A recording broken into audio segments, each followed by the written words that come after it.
మరో 11 రోజుల్లో ఆంధ్రప్రదేశ్ ఎన్నికల ఫలితాలు రాబోతూ ఉన్నాయి. అందరిలోనూ ఒక ఉత్కంఠ. వన్స్ అగైన్ జగన్ కూటమి అధికారంలోకి వస్తుందా, ఏం జరగబోతోంది అని చెప్పి. ఈ లోపల కొన్ని సర్వే సంస్థలు, సెఫాలజిస్టులు వాళ్ళ అంచనాలని, అభిప్రాయాల్ని తెలియజేస్తూ ఉన్నారు. ఇవాళ ఉమ్మడి విశాఖ జిల్లా గురించి మాట్లాడదాం. ఉమ్మడి విశాఖ జిల్లాలో మొత్తం 15 నియోజకవర్గాలు ఉన్నాయి. ఏ నియోజకవర్గంలో ప్రధానంగా ఎవరెవరి మధ్య పోటీ ఉంది, వాళ్ళ విజయావకాశాలు ఎలా ఉన్నాయి, ప్రతికూలతలేంటి, అనుకూలతలేంటి, ఇంకా వాటన్నిటికి సంబంధించి డీటెయిల్డ్గా మాట్లాడదాం. సో సెఫాలజిస్ట్ చందు శ్రీనివాస్ గారు మనతో జాయిన్ అయ్యారు. శ్రీనివాస్ గారు నమస్కారం. నమస్కారం అండి. యలమంచిలి నియోజకవర్గంలో సుందరపు విజయ్ కుమార్ జనసేన పార్టీ అభ్యర్థి, కన్నబాబు రాజు వైఎస్ఆర్ కాంగ్రెస్ పార్టీ అభ్యర్థి. సుందరపు విజయ్ కుమార్ పలు టీవీ డిబేట్లలో జనసేన పార్టీ స్టాండ్ని చాలా అగ్రెసివ్ గా వినిపిస్తూ ఉంటారు. ఫైర్ బ్రాండ్ చాలాసార్లు నా డిబేట్లోనే అన్నారు, అసెంబ్లీ అంటే ఒక దేవాలయం, అటువంటి అసెంబ్లీని ఇలా చేపల మార్కెట్లో తయారు చేసేసారు, అటువంటి దేవాలయంలోకి అడుగు పెట్టాలి అని చెప్పి మేము పరితపిస్తూ ఉన్నాము అని చెప్పి 2019లో కూడా ఆయన పోటీ చేసి ఓడిపోయారు అక్కడ.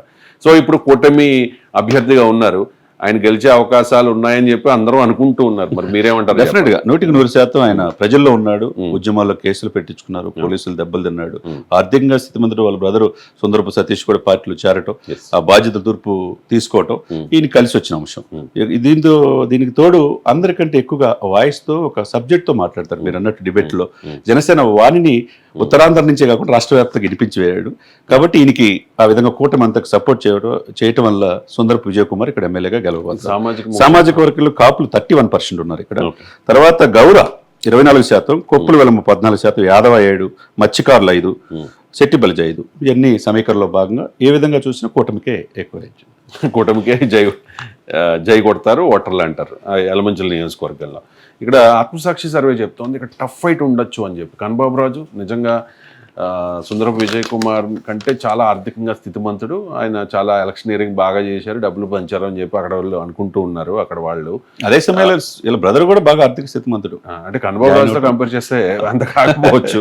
ఎందుకంటే సుందరపు విజయ్ కుమార్ చాలా సార్లు అంటే మనం స్టేట్ వైడ్ దేని గురించి మాట్లాడినా ఆయన యలమంచిలి నియోజకవర్గంలో జరుగుతున్న పరిస్థితిని కళ్ళకు కట్టినట్టు ప్రేక్షకులకు చెప్పే ప్రయత్నం చేస్తారు. ఏ రకంగా దోపిడీ చేస్తున్నాడు కన్నబాబు రాజు, అది ఇది అని చెప్పేసి. సో ఇవన్నీ అంటే టఫ్ ఫైట్ ఉండొచ్చు అనే అంచనాను ఆత్మసాక్షి చెబుతుంటే జనసేన పార్టీ ఖచ్చితంగా ఇక్కడ గెలుస్తుంది అని చెప్పి పోల్ పల్స్ సర్వే మీ అభిప్రాయాన్ని వ్యక్తం చేస్తున్న పరిస్థితి. ఇది మొత్తానికి ఇంకా 11 రోజులు వెయిట్ చేయాల్సింది, జూన్ 4 వరకు వెయిట్ చేయాల్సిందే. ఇది మాత్రం ఒక అంచనా మాత్రమే. వివిధ సర్వే సంస్థలు ఇచ్చిన రిపోర్ట్స్ని బేస్ చేసుకుని చేసిన రిజల్ట్స్ అనాలిసిస్ ఇది.